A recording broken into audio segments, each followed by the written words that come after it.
आज से 500 साल पहले जो कौमें इस दुनिया में रहती थी वो अपना खजाना घरों में रखते थे या ज्यादा से ज्यादा अपने घर के आसपास ही किसी सीक्रेट जगह पर दफना कर रखते थे और उन जगहों का सिर्फ उन्हीं को पता होता था। आज हम ऐसे ही खजानों की बात करेंगे जो आज से हजारों साल पुराने हैं, लेकिन वो आजकल के दौर में लोगों को गलती से मिल गए थे। दोस्तों, वैसे तो ये काम ट्रेजर हंटर्स का होता है, पर कुछ लोग मुख्तलिफ जगहों पर जाकर खजाने की खोज करते हैं, पर बहुत ही कम लोग ऐसे होते हैं जिनको खजाना मिल पाता है। पर अगर किस्मत साथ हो तो कचरा भी सोने में बदल जाता है। तो चलिए शुरू करते हैं, पर आगे बढ़ने से पहले सब्सक्राइब करें MDTV इन्फो को लेटेस्ट वीडियो सबसे पहले देखने के लिए। नंबर 1, इंसान के साथ कभी कभी ऐसे वाकयात हो जाते हैं जिनके बारे में इसने कभी सोचा भी नहीं होता और वो वाकया इसकी पूरी जिंदगी को बदल के रख देते हैं। ऐसा ही एक वाकया साउथ कोरिया के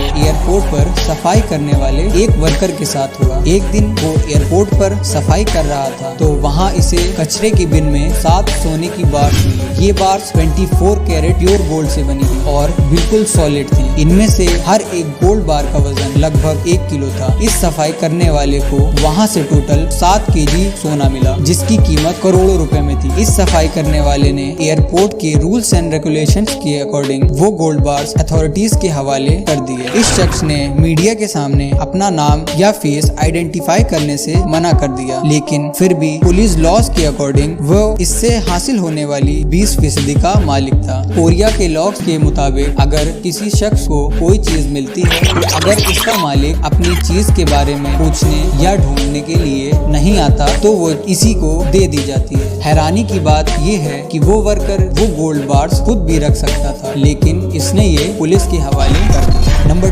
2, ईस्ट इंग्लैंड में एक जमीन के मालिक का हैमर खेतों में कहीं गुम हो गया। उसने अपने दोस्त एरिक लॉस को कहा कि वे उसका हैमर खेतों से ढूंढने में उसकी मदद करे। एरिक लॉस के पास एक मेटल डिटेक्टर मौजूद था। उसने उस मेटल डिटेक्टर की मदद से हैमर को ढूंढना चाहा। उनको इस बात का बिल्कुल पता नहीं था कि आज इस हैमर की तलाश उनकी जिंदगी बदल सकती है। एक जगह पर मेटल डिटेक्टर ने बहुत हैवी सिग्नल दिया। जब वहाँ खुदाई की गई तो वहाँ से खजाने से भरी एक पेटी निकली, जिसमें 14,780 गोल्ड कॉइन्स और सिल्वर कॉइन्स, ज्वेलरीज आइटम्स मौजूद थे। एरिक लॉस और जमीन के मालिक ने ये खबर इंग्लैंड की गवर्नमेंट को दी। जब आर्कियोलॉजिस्ट वहाँ पर आए तो उन्होंने लगभग $50 मिलियन यानी 375 करोड़ के गोल्ड कॉइन्स बरामद करे, लेकिन इंग्लैंड की गवर्नमेंट ने एरिक लॉस को $2.3 मिलियन इनाम के तौर पर दिए, जो एरिक ने अपने दोस्त के साथ आधे आधे बांट लिए। नंबर 3, यूरोप में एक आइलैंड ऐसा भी है जहाँ पर मुख्तलिफ शहरों का कचरा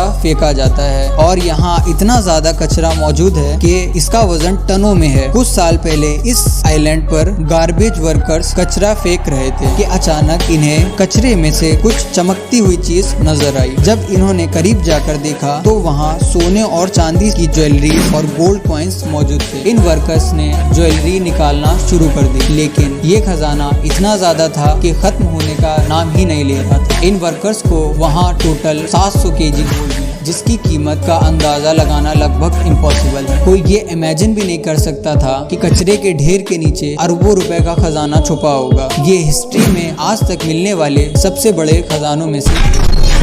नंबर 4, दोस्तों, इस बात में कोई शक नहीं है कि कूड़ा और गंदगी उठाने का काम दुनिया के सबसे मुश्किल तरीन कामों में से एक होता है। किसी भी बच्चे का ये ख्वाब नहीं होता कि वो बड़ा होकर एक गार्बेज वर्कर बने, लेकिन कभी कभार किस्मत सिर्फ अमीर लोगों पर ही मेहरबान नहीं होती, बल्कि कचरा उठाने वालों पर भी मेहरबान हो जाती है। ऐसी ही एक कहानी जापान में रहने वाले एक शख्स के साथ हुई। ये एक गार्बेज वर्कर था। एक दिन ये जापान के शहर में मौजूद एक कंपनी के गोदाम के नजदीक कचरा उठा रहा था कि अचानक इसे कचरे के अंदर 10,000 येन नजर आए। जब इसने थोड़ी सी और खोज की तो वहाँ पर इसे एक पुराना मेज नजर आया। इस मेज के नीचे इस शख्स को 1,20,00,000 येन मिले। वो आदमी बहुत ही हैरान हुआ और इसे लगा ये नोट नकली होंगे, क्योंकि इन नोटों पर 2007 की तारीख पड़ी थी और 2007 में जापान की करेंसी इस तरह की नहीं होती।